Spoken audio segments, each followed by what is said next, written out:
Yes. Thank you for the speech. It was really interesting. My question is about what you said about processing asylum claims. About the processing of asylum claims in North Africa in order to prevent the perils of the journey.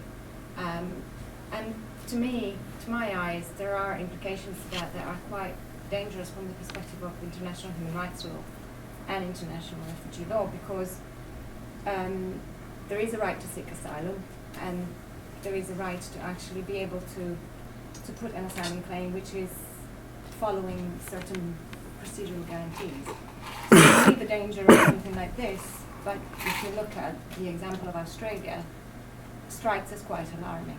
I can see where it's coming from. Well, I'm coming from the point of view of saving lives. And if you could set up a system where, for an example, in Egypt, you had a commission-led, let's say, assessment process where people were defined in terms of being refugees or not being refugees, it would save so much in terms of the danger to life. I see the arguments that you're making, but the alternative is to allow 3,000 plus people a year to die. Perhaps not that will happen, many will come anyway, but I'm uncomfortable with just going on the way we are, because as I said, no number of Navy ships or helicopters or anything else are going to be enough to avoid the smugglers. They'll get round them. Traffickers are even worse, because this is probably the second biggest money-making operation after drugs in the criminal world. And the trafficking, particularly of women, is appalling.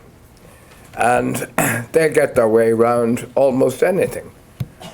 So I'm not against sending the navies down there to try and stop them. But I'm, yeah. It's just, if I may, yeah. It's just really, in my view, is the fact that you would have with it prolonged indeterminate detention, and you would have with it a system that does not necessarily, like it happened in Libya with the agreement with Italy, you would have a system that not necessarily we are able to control and make it ensure that follows the due process obligations that are there to protect these people. So they might not die immediately, but they certainly would not be held in humane conditions. That's a good point.